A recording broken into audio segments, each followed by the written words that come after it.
This is Cyphus from Defense of the Patients. It's TI5 Hype Week on DotP, and this week is jam-packed with guests who are headed to the International. We're bringing you 6 back-to-back episodes with folks like Nahaz, Greg Laird, Mott, Ranchi, Woodshrew, Ashney Christ. We're also working on rolling out a ton of great content and coverage of the International, and you can find those announcements by following us on Twitter at @DotP_show. We're also excited to announce the DotP Fan Meetup, Thursday at 10 p.m.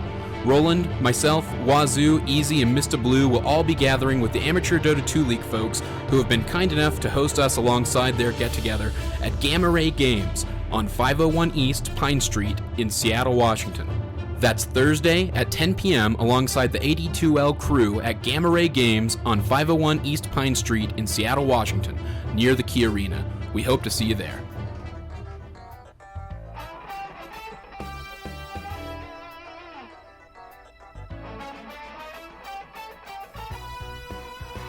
Hey everybody, welcome to another episode of Defense of the Patients. It is TI5 Hype Week on this gaming podcast, and I'm your host Cyphus. I'm sitting here with my co-host Roland. Hello everybody. And today, no Easy Marchese, we're giving him the day off, and we are sitting down and talking with the one and only Woodshrew. He is a journalist over at joinDOTA, and we welcome you to the show, sir. Well, thanks for having me, guys. I'm excited. Yeah, so how long have you been working over at joinDOTA? I guess a couple months, starting at the beginning of 2015. I think February was when I had my first article up, but I was pretty much getting into swing of things at the start of January or somewhere mid-January, I think. And you're getting your trip, all expenses paid for by joinDOTA? So accommodations and flights. So wow. I gotta deal with the bar bills, but apart from that, I guess pretty much everything is covered, yeah. Well, that's a pretty sweet job. Yeah. I started 2 months ago. They just paid for, you go to TI. And 2 weeks ago, they threw me over. Got to pay for the alcohol, which sucks, but that's fun. So how did you get hooked up with joinDOTA? For those out there who may not know the process. Well, there was a period of time where they were a little bit, I guess, they were a little bit more understaffed, and they were looking for more volunteers to participate in generating some content, writing some articles, and I think I just kind of came across a link. joinDOTA was just part of my viewing experience, my fan experience, as I was following the competitive scene. Like, I just used it to follow matches and the ticker. One day, as I was looking through articles, I see oh, you want to write for us? Click this link. Sent in some nice, I don't know, representation of myself, some kind of hey, I am this Woodshrew guy. Let me write for you guys, and then yeah. So did you send him a sample of your writing, or did you just send him I love joinDOTA, everything about you guys is great. If you let me write for you, I just there wasn't really a a writing requirement or anything, some kind of evidence. They were just asking for your background, what kind of education have you had? Is English your first language? They really let you try your hand at it first, rather than have to provide a portfolio or anything like that. Because if that's what they expected, then I didn't really come to joinDOTA with a lot of writing experience. But and for that reason, I think that it's a great place to establish yourself and really just see if it fits for you. Yeah.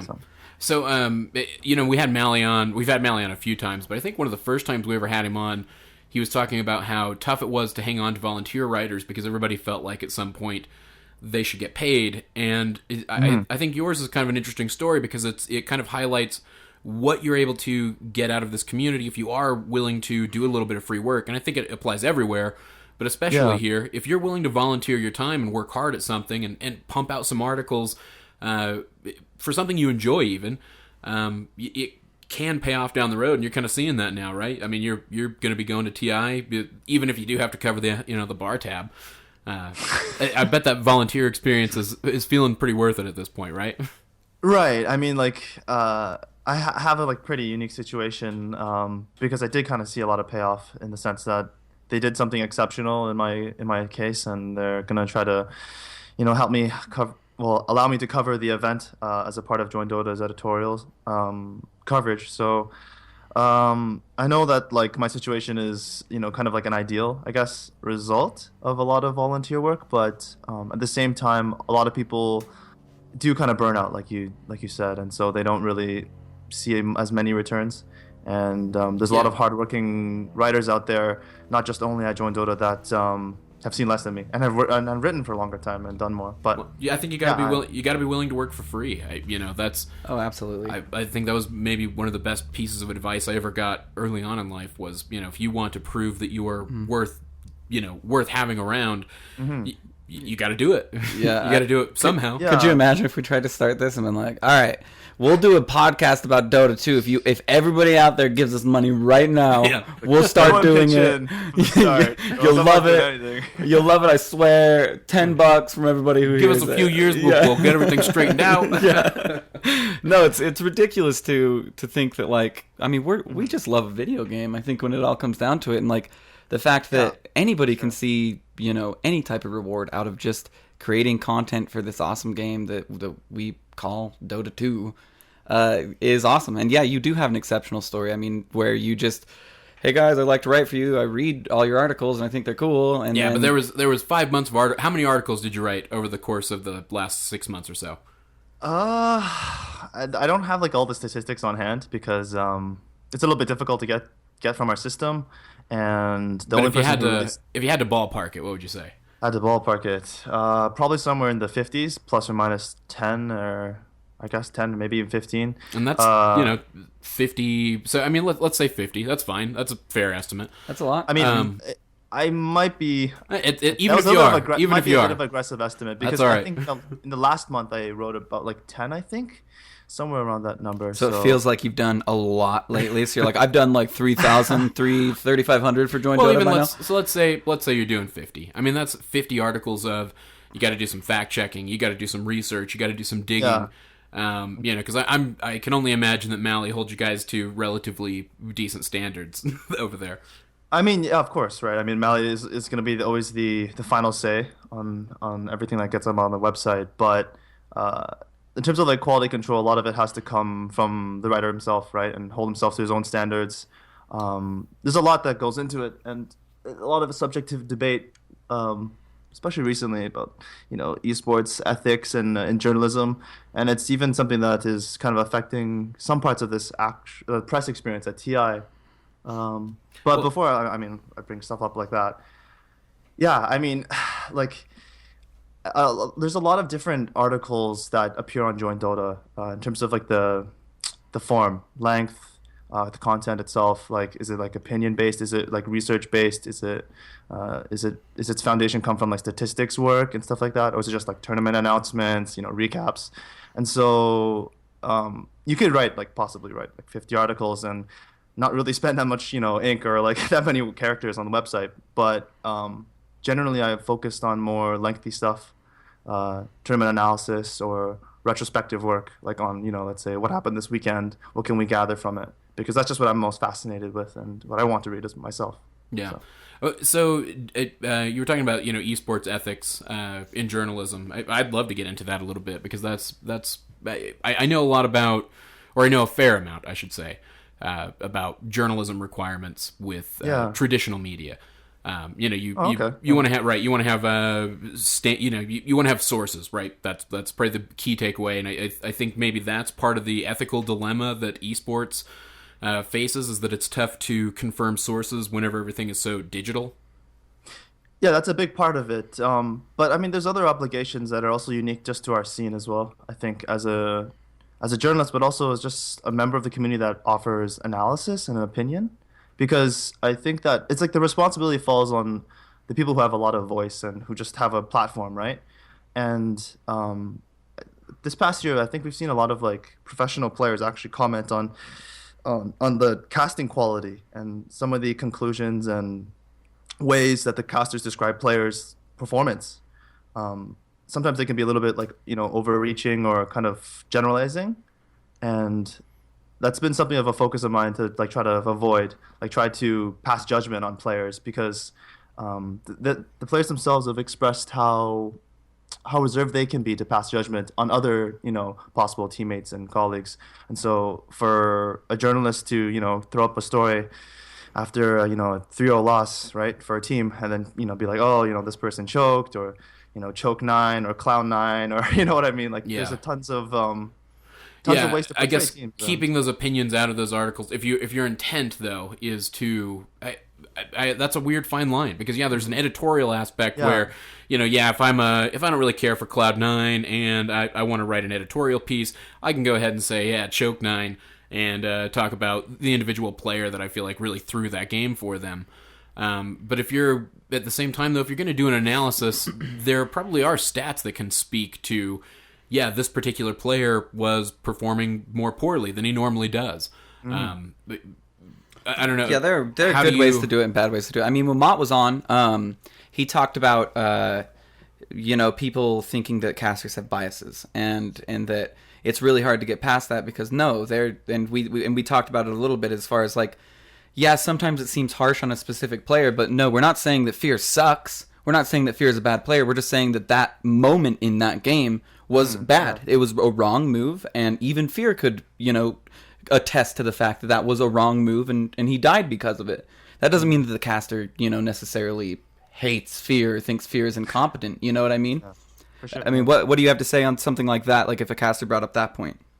I mean, it's a little bit of a different. I mean, it's a little bit different situation, but also very similar, because at the end of the day, you want to try to tell the story, like the narrative, right? Yes. And you can't just be too safe in the sense of be like, well, that might have been a defensible, decision, and there may have been a lot that goes into that.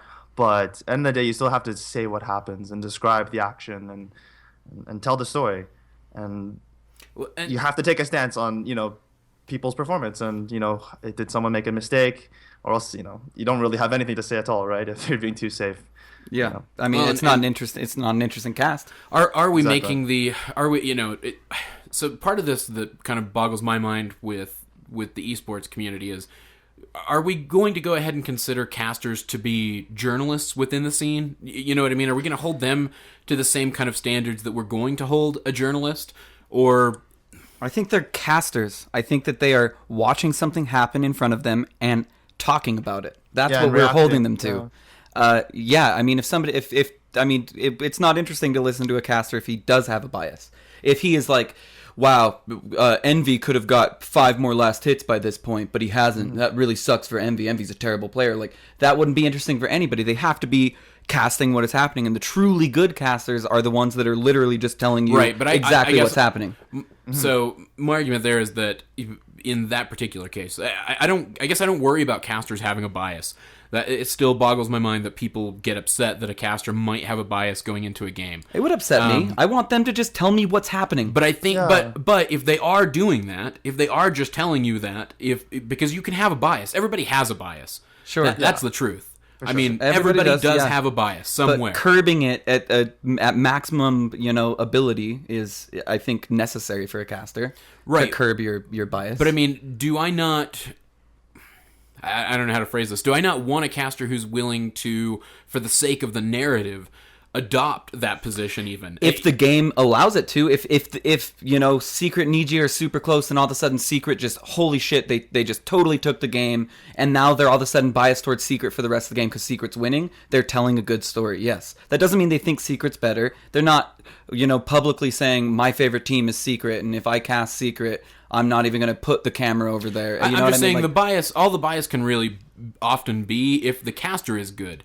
If the caster is good, I don't think the bias matters, is my point. Because even if he goes into a bias and, we've got an EG Secret match, and this guy's a big EG fan, and he starts off and he's talking about EG, and EG's dominating, and he's getting excited about every play they make.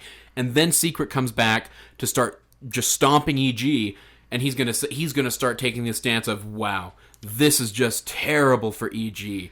This is bad news for EG. You're still carrying on what I think becomes an interesting narrative, and I think it comes down more to talent and I don't think than that's whether bias. Or not somebody has. I don't think you're talking about bias. So I think you're just talking about the play-by-play. Like if Secret is coming back, and like you pull up the gold graph, and you're like, holy shit, there's 7,500, 10,000 right. I'm saying, in the but lead. the things that your bias can impact in the game, I don't think. I don't think we necessarily need to hold these casters to the higher standard that we may want to with journalists. Yeah. Just because I think your bias, the things that the bias does impact, aren't that important to the art of casting, as it were. Well, a journalist sits down and he writes a story, right? And you were talking about sources being a big thing. And I mean, he's not just watching it as it's happening and just blurting out what he thinks is happening. I mean, of course, there's going to be more accuracy in journalism than in casting, because you're able to maybe say, if you wanted to do like a replay analysis that you wrote, you would watch that replay 10 times before the article was finished. To capture every moment, you know what I mean? Mm-hmm. They're seeing it once as it's happening live and trying to do their best job. Yeah. What say you, Woodshrew?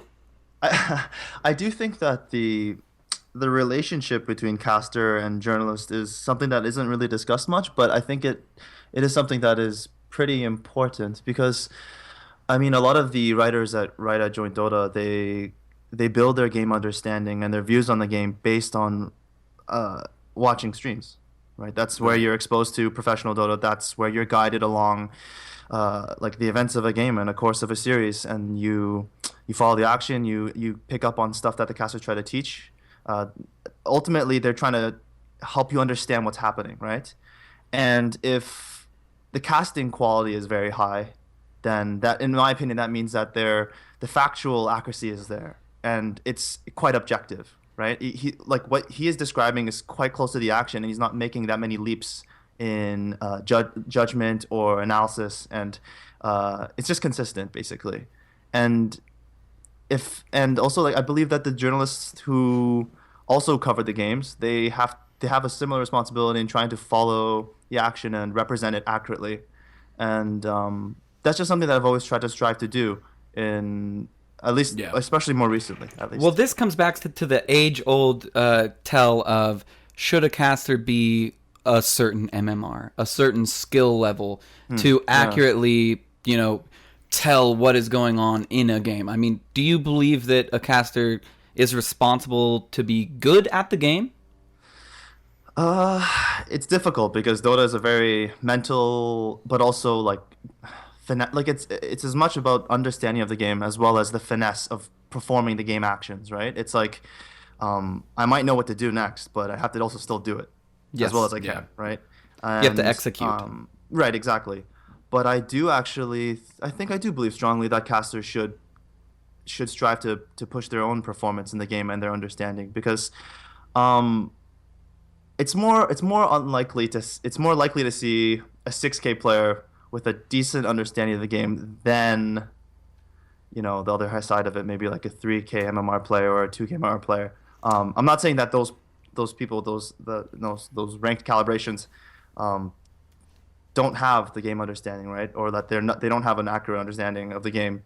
But it's just more likely if you have that experience in high level play as well, right? Exactly. I don't know. I'm going to make the counter argument there, which is that I don't think that.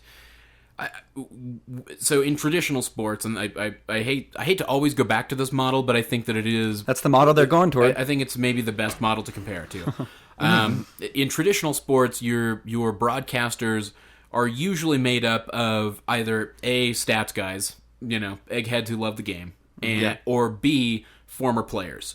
Yeah. And with a sport, esport like Dota, where, I mean, in all reality, it hasn't existed that long in the grand scheme of things.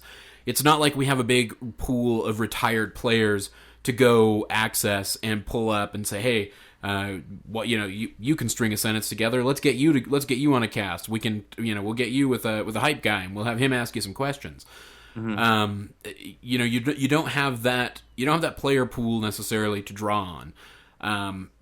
So I think that's going to mean that you're going to have to go outside of the community, and you're probably going to have to reach out and just find the people that can perform decently in the game, as you've stated, who know enough about it to be able to talk about it, or people who are capable of analyzing the game well enough, and at the same time be entertaining and draw enough of a narrative for people to follow. Yeah, my counter argument to that is, what if I never played Dota, but I was so interested in watching it, and I watched thousands and thousands of hours. Every tournament, I studied, I watched the plays, I knew every hero's name and every hero's move, and what they could do, but I've never actually sat down and last hit a creep or taken a tower. Couldn't I still provide important analysis? Couldn't I still... Maybe not. No? Maybe not. I do think you need to have some exposure to the game. I do think that you need to be able to I don't know. What do you think? My exposure to the game being watched it? Yeah, well, no, I think you need. I think you need an interactive exposure with the game. I don't know. Yeah, what do you think?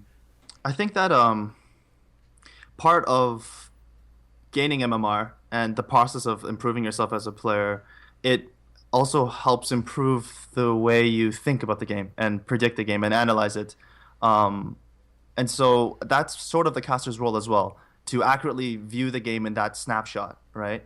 And that's a skill that is honed when you improve in your own Dota ability, because that's honestly one of the skills that is selected as you improve, especially the higher end brackets, to see a game situation be like, well, this is looking really bad for a Na'Vi, but like a gifted caster and a very good caster would be like, but these are possible routes that they may likely take to come back in the game, and this is something that we should look forward to paying attention to, right? Oh, is Roshan coming up soon? That may be a possible avenue. What does this lineup offer you? And it's just a more enriching experience as a viewer to have, like the kind of the path set out, and like doesn't it's that almost just... like foreshadowing the action in a way. True, but doesn't that just require just like more casting time?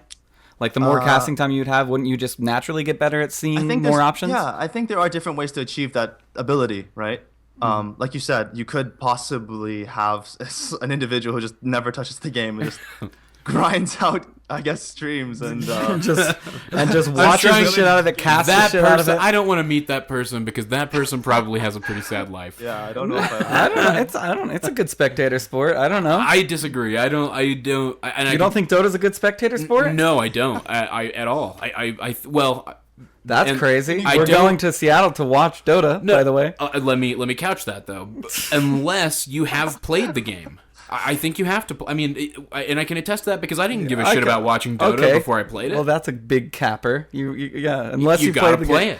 it. That was super loaded, and I was like, wow, what you're saying is ridiculous. Oh, until you say that. You gotta play. Yeah, no shit, you gotta play, but I'm just like saying, like, could, I mean, all those people that do stats for baseball and all that, for instance, you're using these sports analogies. Yeah. They aren't baseball players. But they probably were in high school, in junior high. Okay. Maybe in college. I mean, these are people who have interacted with the game, and that's why they actually care about it. They do get stats people that are just straight up went to college to be a stats man. I'm saying, but you probably don't pursue that unless you genuinely enjoy it. At some point, you played baseball. At some point, I don't think you can say that definitively. I think you can say that with 99%. Did you see Moneyball with Brad Pitt? Clarity. Okay, I don't think Jonah Hill's character ever played baseball. Is all I'm going to say. And he was a stats person. You know what I mean? So that's my counter argument to that. Using a fictional. I don't know if it was based on a true story. It was. Okay. People. You've at least casually played the game. You can casually play the game of baseball. You can throw around a baseball in your backyard. There's an element there's something that draws you in with that game because you have to play baseball to be a stats baseball person. I'm not saying you have to be playing baseball currently or anything. But you have played baseball at some time in your life. Baseball. You probably enjoyed baseball in some capacity. To pursue a career in stats, yeah. Well, we're definitely not journalists. We are definitely not journalists because we have no sources for that. Or grew up watching baseball. I mean, that's another thing. This is a stupid tangent. In this country, you can grow up and watch baseball, but you can't grow up and watch Dota. And even if you could grow up and watch Dota, you would have no idea what the fuck was going on. Not at first. But if I hear Toby say, "Oh my God, that RP 100 times," and finally it dawns on me when somebody says reverse polarity, and I'm like, "Oh, that's what's happening." No, and this is why I think there's an extra layer with Dota where you need to understand even just basic mechanics, that this is what's happening, that this person is selecting this ability that's highlighted down below. I think you're right. I'm just literally arguing for the sake of arguing. I think everybody that's going to the international probably plays Dota at some capacity. Absolutely. But we just had Ashley Christ on, and she's like, I'm a filthy casual. Like, I'm bad at Dota. I'm not super good. I like the scene. You know what I mean? And yet she's still there. Well, she still draws income from this. I hate to do this on TI5 Hype Week, but I mean, these are the kinds of things that actually make Dota semi-inaccessible to the public, like for us as a community, go public. Yeah, you're right. Sorry, Woodshrew. I argued with him for a second there. It's okay, dude. It was definitely interesting to hear. You referenced Jonah Hill's character from Moneyball, which I did watch. / also follow the production of. So that was cool. Very cool. I mean, there's a lot of things that a lot of. I don't want to make it painted out to be like joinDOTA to be this is like deeply analytical, like, you know, stats based. Like scientific journal, because it's not. We offer a lot of different types of content, and there's a place for writers who aren't necessarily gifted players, and that's something I think that distinguishes the journalistic side of things from casting. Mm-hmm. And even some casters, you know, they don't necessarily have to offer that. Well, I played with your boss, enriching viewing experience, and he's not great. Like I've played with Mally, and like he's not good. So I mean, yeah. it's obvious that you don't have to be good at Dota to be somebody in the scene. But yeah, sorry, continue. But yeah, so I think that's something that's nice about the journalistic side of things. You can involve yourself without having to have that obligation to deeply understand the game, and that's why I think it's such a cool group of people at the joinDOTA editorial staff. Like we have a really big mix of just, you know, players and casuals and people who are much more hardcore. Cough, just myself, pretty much in a corner, yelling at everyone. So, I mean, okay, well, we do. I don't know if have you listened to any Defense of the Patients before? Well, I mean, I listened to the one Mally was on because he spammed every single chat group he was a part of, and I was like part of like 6 of them. So I was like, okay, I guess I'll hear this one. Nice. Did you hear the segment that we do on the show called State of Affairs? I don't think we did that on the last one. Well, I would love to. He's hardcore into it. Okay, we do. So for the longest time, and I guess it's kind of waned a little bit. Every guest that came on our show had to participate in our State of Affairs segment, where we give our solo and our ranked MMR, and we say a couple of heroes we've been playing lately. Why don't you kick us off, Woodshrew? Okay, so State of Affairs with Woodshrew Dota. Solo MMR. Let me open my client right now. All right, take your time. We're going so hardcore right now. Yo, we're going hardcore. Dude, I actually love it. This is amazing. Like, finally a podcast for me. Okay, Solo MMR. I'm wading through the trenches at 4.3k MMR. Whoa. I haven't touched solo MMR since probably like March. And probably this entire year I played a total of like 5-6 games in solo queue. Okay. My party MMR is sitting at 5.3k. Wow. How do you get your party? Who are you playing with? 1,000 MMR. What, are you like friends with Arteezy or something like that? And he's like, what up, Shrew? Let's get through this, man. Let's grind some MMR. I mean, I'll tell you. I'll say it on the internet. It's like, that is the dream. Like, that is the dream, guys. Like, I'm not ashamed to say it out loud. Okay. No, yeah, I do actually stock with people who. I mean, when I was a lot lower solo MMR calibration, like when I just started playing Dota, I played with a lot of people who had played Dota All Stars, the Warcraft 3 mod. Okay. And so I was always just playing with my own friends who were like another level and higher than me. And the thing about those friends is they usually have people who are better than them. And so you just kind of climb this ladder of just always being mediocre and the worst player in your stack. And then that's why you have this giant difference in party MMR and solo MMR. Oh. Okay, one of them is actually inviting me right now. But we couldn't. Yeah, I do stack with people who are like pretty freaking high. So do you expect me to give my State of Affairs now? I mean, no. We're sharing, right? This is ugly. No, we are a noob cast. All right. Let's get real here. What's true? Now let me go first. So at least we rise up. Okay, at least we rise up. All right. It's like the part of the party where it's like, oh crap, moment of clarity. Fuck. So my solo, and I haven't played solo a lot. Oh, yeah. It's probably been since March for him too. My solo's sitting at like 1486. So you were, like 3 times? Yeah, about 3 times my MMR. And my party is sitting at 1992. 1992. That was a great year. That was a good year. I was going to say, that was a fucking great year. I'd rather see Not a great MMR, though. I'd rather see what 5300 looks like. And now let's watch the numbers rise. I'm a 1600 MMR solo player. I play a lot of solo, but I do a lot of things that people don't like, so I don't tell them on the show anymore. Because I got too much guff for saying that I ran them. I ran them in solo ranked, man. It's fun. I feel like it's fun for me. Yeah, what do you have to say about it? I just have to shout out my brother. He he sent me a screenshot today. Okay, I don't know why he has to send me a screenshot because he's literally one room across from me. But he sent me his solo MMR progression, and he's like, and it's just a random medley of heroes, and they're just all wins. And I was like, oh my god, you're actually doing it. You're actually doing the road to 5K dream.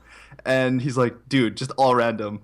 And I was like, oh my goodness. So mine aren't all wins. That's the only difference between me and your little brother. It's a gutsy thing to do, dude. Well, it's really gutsy. My whole thing was I was like, this game is supposed to be ingested in such that I shouldn't be playing the same hero every game. Like, Purge was one of those people that I started watching when I first started playing this. Yeah. And he did a video on like every hero, and I watched fucking every single hero that was out at the time. I haven't seen him play Winter Wyvern, but because I kind of stopped watching those Purge plays, but I loved it. And I'd watch a Purge play the night before, or I'd watch 3, and I'd play those 3 heroes the next day.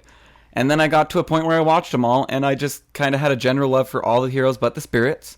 I feel like the spirits can go to hell where they belong. Oh, yeah. Honestly, sign me up, dude. I hate that. Yeah, like if there was I want to sign a petition and give it to Valve just to get rid of Storm Spirit, Ember Spirit, and Earth Spirit. Let's just get rid of all the spirits, throw them in the trash can. Let's start up with some good ideas, some new ideas. Some good ideas, some new ideas, guys. Yeah, let's get rid of those spirit heroes.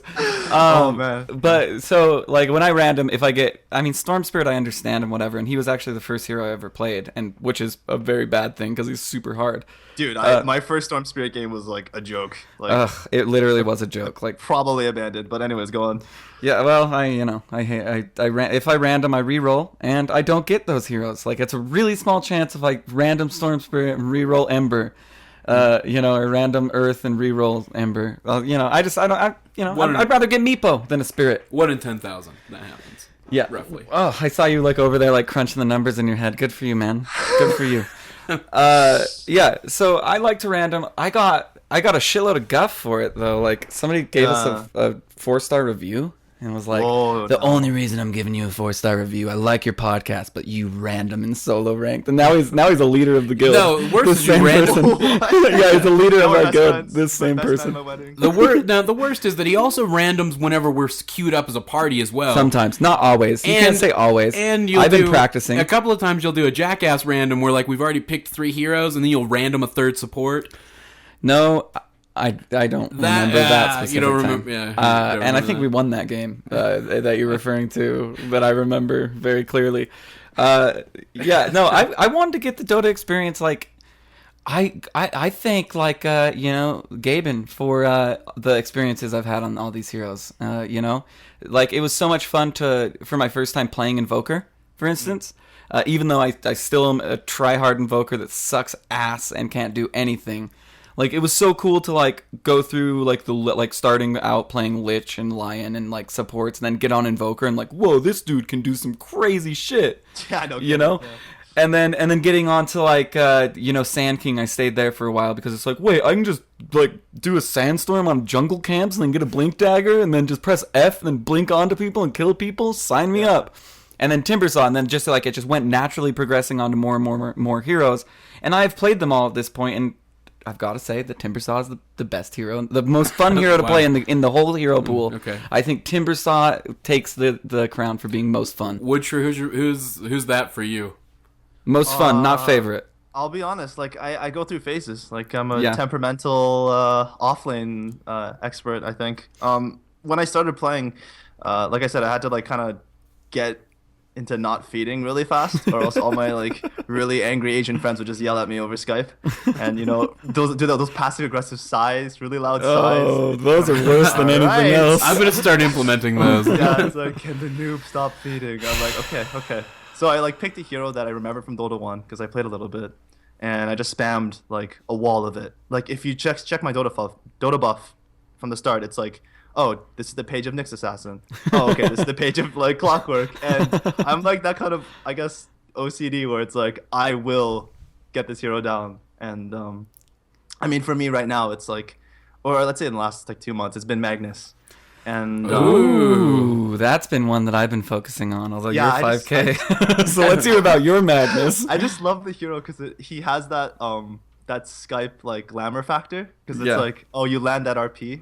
and everyone in the Skype call is just saying your name, and you just like get your hands off the keyboard, and you're just like, everyone praise me, guys. Yeah, serious. It is one of those heroes, but missing the I don't even say anything because the RP animation's so quick. Like, I just wait for somebody to notice if I missed it. Whereas, like, like I'm not gonna be like, oh, I missed my RP, guys. Sorry, it's gonna be 100 seconds. It's like, did anybody see that? Nope. All right. No, I used the RP in the last fight. Yeah, it's on cooldown from the last fight. No, that actually happened today, where you missed an RP, told no one, and we were headed into a team fight. I didn't miss any today. I didn't blatantly miss anybody. Yeah, I always know got you like didn't one. blatantly. Obviously, you didn't blatantly miss it. You missed it. Nobody noticed. We were running top lane with Wazoo. He was playing Jug. I was playing Warlock. We were about to initiate another team fight, and he said, "All right, let's get ready with that reverse polarity." And you're like, "Oh, no, that on CD boys. no, it's from the fight before. Why I didn't have RP that time. No. Yeah." See, they get things confused all the time. Like, I understand. Yeah, like I hit all my RPs. I don't miss it. Like, come on. I do a podcast about Dota. Like, I don't Clearly, miss my you know RPs. what's going on. Yeah. Oh man. Well, let's talk about TI. So, is this your first TI, Woodshrew? Yeah, it is my first TI. Ours as well. Okay. Yeah, no, I'm just super excited. Like, just giddy as heck. Yeah, it's coming up so quick. Like, oh god. Yeah, it really crept up on us. It did. One day you're writing a TI preview article. Next day you're punching in the airplane ticket. Yeah. Holy shit, dude. So tell us the story of like how you found out you were going to TI. Let me think. Like, I'd probably say like 3 or 4 months ago, Malistrix, the editor-in-chief at joinDOTA, just kind of mentioned the possibility in passing. A lot of it was just behind closed doors and just like what's happening in the background. And I had really no expectations going into TI5. I was just like, okay, guess I'm gonna write about it. Be a good time. And then he's just like, yo, get in a Skype call with me right now, Woodshrew. I'm like, sure, obviously. Yeah. I back into the call of my master. He starts the call. It's like, so you want to go TI? I'm like, yes. He's like, we gonna try to go then. I'm like, all right. I like spam all my friends on Skype. I'm like, yo, I did it, guys. Screw all you guys. I'm going to TI to do content creation. Like, bitches. Like, yeah, shirtless stream with Artur, TI5, I got this. So are you going to have access to, like, what kind of access do you have on your ticket? Like, we have no access to anything. Yeah, like, they don't even let us go to the bathroom inside. Yeah, like, we have to get permission before we do that. Like, you just have what? I don't have. I'm not certain yet, but I'm just assuming I have just the general press access. General press access. I mean, it's just I don't have the badge yet because I think Malistrix is handling it, and I think we're gonna have to pick it up there. They're not mailed out to me. Okay. Or to the other people who are also going, and so I mean, the big whole. I guess it's in the main event. It's gonna be at the Key Arena and not at the hotel. So wherever I guess fans can't get into, I can sort of get into, and then from there, I'm not sure yet. So, yeah, I don't know. Well, we're super jealous. All right. Well, we're just gonna be like, yeah, Woodshrew. We'll just meet Woodshrew you. said to just come on in. Right. We'll meet you outside your hotel. We'll jump you real quick. Yeah. All right.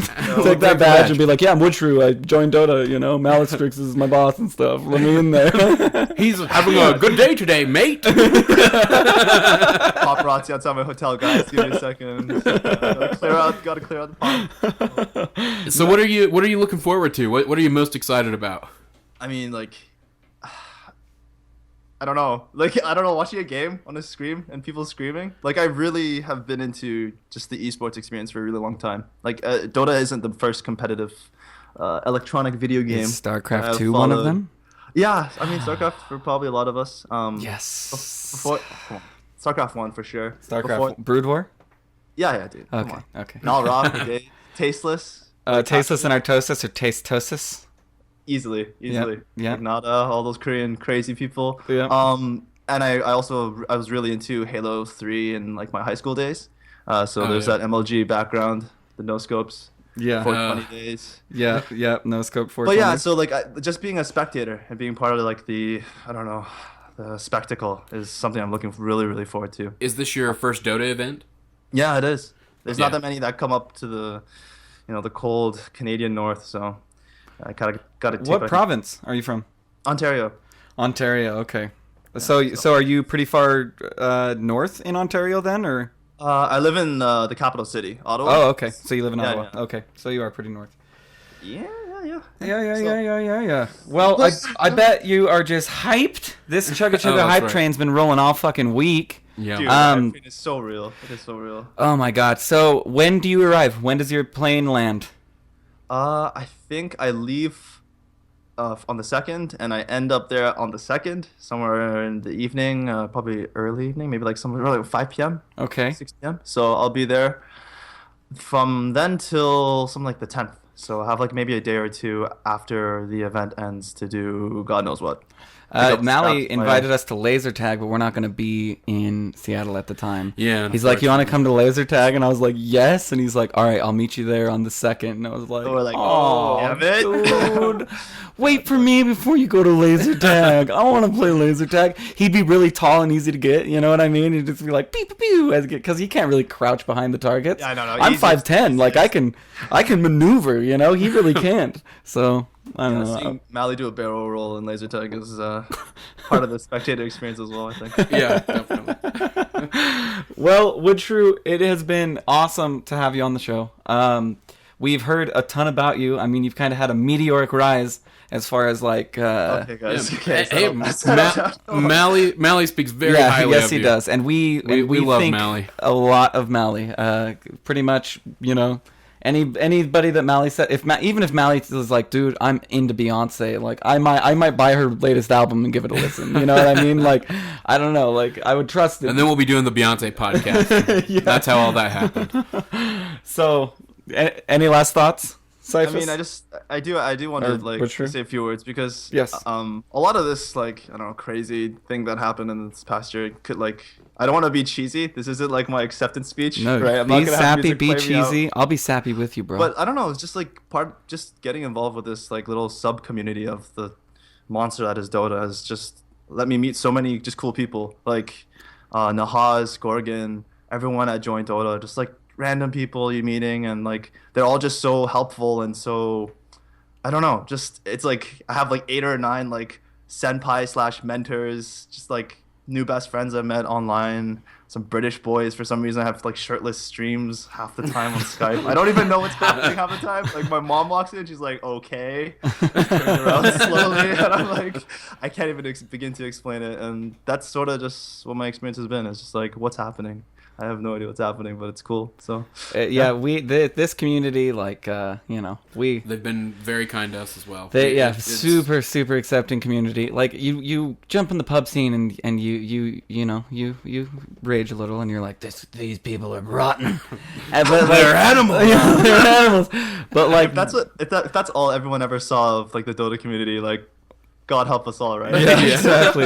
US East pubs are like notorious. And West Coast isn't much better, but well, and you're playing at like a really high level, so I'm sure it's worse at ours, where it's like you've got like some guy who's 2.5K. The grass is not greener. It's like all my friends on my friends list are always like AFK, like dropping items mid, like just raging, and I'm like, these are the people that I surround myself around. I don't do that. Once I was playing Axe and I dropped my tranquil boots to jungle and they shot him down. That happened. And that was like a big blow because I already had to go to the jungle, you know what I mean? Like it was already bad enough that I'm going to the jungle, drop those tranquils, and I just see a Wind Ranger go, "Oh, pew!" and just kill my that was your tranquil enemies. boots. Yeah, and it was just like, damn it. Right. I don't have It goes boots. 3 minutes of my life. Yeah. I don't know why that popped into my mind.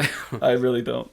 Yeah, you're absolutely right. The general pub community it's not always frightening. You definitely meet some nice people along the way. I've met a ton of cool people in there. Yeah, me too. But it's like, you get some when you're digging for, say, metal or Let's or go with something gold. like that. When you're digging for gold, you got to sift out all the shit that's around it. You know a lot what of I mean? minerals you don't want. Yeah, in there, that you just pick Some out and be toxic. like, damn, there's some gold. I'm gonna keep that. You know what I'm saying? Yeah.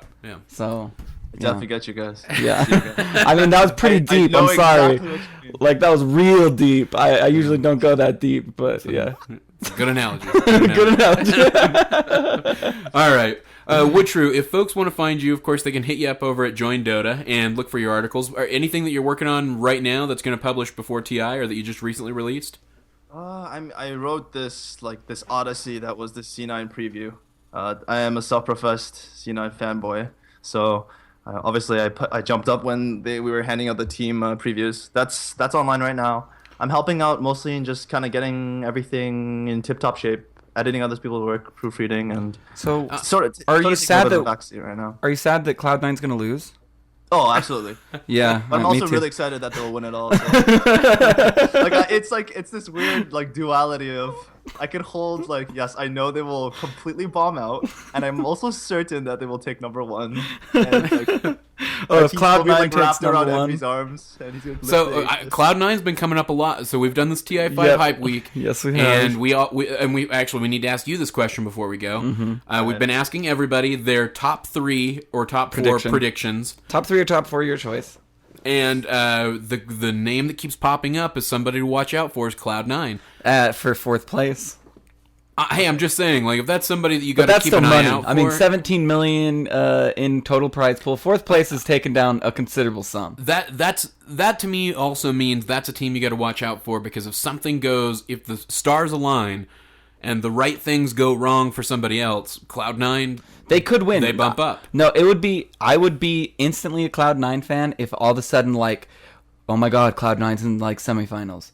Oh my God, we have a Cloud9 finals. Oh my God, it's 2-2 in the finals. Team Secret Cloud9, and then Secret takes it. I would still be a fan of Cloud9 for making it that far. Course, you know what I mean? To Game 5. They are the team that I kind of fell in love with, the Dota. Yeah, I'll give you my top 4 predictions. Okay. In number 4, I think Kaipi's gonna take number 4. I think 3rd place Rattlesnake Int, 2nd place Speed Gaming, and then 1st it's gotta be Cloud9. There you go. Okay. For all the hardcore fans, I think they'll understand the prediction stuff. All right, so you just said some stuff I've never heard in my life, other than Cloud9.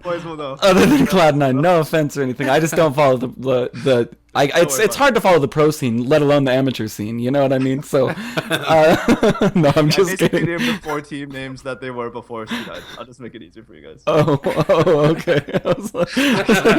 I don't follow. I mean, it's hard. I follow Team Secret and everything they do and everything they tweet and everything they put out on the internet, but to follow anything else is just really hard, Yeah. Tough one here. Too easy for RTZ is what's on my shirt right now. You know what I mean? If it was, I'd be vomiting nonstop. That's tattooed, but yeah. And if they want to follow you on Twitter, what's your? Let's give a shout out to that. At Woodshrew DOTA. That's pretty much it. Yeah. Okay. And read my crap on joinDOTA when I get around to writing it, and it's gonna be really exciting to see you guys at TI. What if our listeners don't read crap? You know what I mean? What if they only read gold? Maybe you should say you should read my gold, and it's kind of like sifting through joinDOTA, the analogy earlier. We'll get real deep, Sift through all those Mally articles for the Woodshrew ones. Those dank Gorgon articles as well. Yeah. All right. Well, so if you guys want to find Woodshrew, he's Woodshrew DOTA on Twitter, and definitely check him out over on joinDOTA. Before we do this, hey, it was a pleasure meeting you, Woodshrew. Yeah, it absolutely guys, was. It was really chill. It's awesome. Yeah, dude, you're a cool guy. I like you. All right, yeah, you guys are cool too. Hey, thanks. I got really heated at the start of it. I was like, okay. I'm glad you reciprocated. I like that. We should definitely meet up. We're planning on meeting up with Gorgon. He's been on the show before with us a number of times, more than he'd like to remember probably. But yeah, we'd love to meet you, shake your hand in person, and put a face to the name. It's always nice to do that. Yeah, for sure, dude. I'll be limping around with Gorgon, just trying to carry him in places. We'll be run down and probably, but yeah. Okay. It'll be fun. Yeah, it'll be a blast. For those out there who want to meet up with us, we're going to be at Gamma Ray Games near the Key Arena with the Amateur Dota 2 League folks who are kindly putting that event on at 10 p.m. So that's Gamma Ray Games at 10 p.m. Take a look there in Seattle, Washington, right by the Key Arena. It's real close. It's near the Key Arena. Come in, stop in, say hi. We're going to be doing live recording there. And we've invited everybody who's been on the show, and Roland has put them all on the spot right on the show. Yeah, so I'm going to do the same to you, Woodshrew. What are you doing Thursday at 10 p.m.? And don't say I don't know. I don't even know what I'm doing tomorrow, guys. Take it easy. So yeah, will you come? This is Roland's stick. Will you come you are not pressured, sir. No, there's pressure. We will find each other. We will find each other in TI, okay? Meet me in at Gamma Rays? You'll come? destiny. Okay. All right. We made this That's happen. right. Like nothing can hold us back. That's right. If you guys want to find us, we're at defenseofthepatients.com. Follow us on Twitter at .p_show. That's DOTP_show. We're also on Instagram, Facebook, all the social media outlets, and of course iTunes, where you can find the show. Leave us a review. That really helps us. We always appreciate it, and we'll read them on the show. And we're also on Stitcher and a number of other podcast apps just recently, courtesy of Easy McKeezy. I just want to give him a shout out for that. YouTube, Twitch, whatever. You guys can. Oh yeah, YouTube. We're /.ptv1. I think Twitch.tv. You're being too thorough. You're being way too thorough. I'm trying to get them all because Easy would kill me if he wasn't here. Way too fucking thorough. Easy would kill me if I didn't get to the YouTube and Twitch. We have a commercial at the start of this episode. Oh, too. thank God. Okay. Yeah. I'm sorry, guys. So until next time, this is Cyphus for Roland and Woodshrew saying good luck and Godspeed.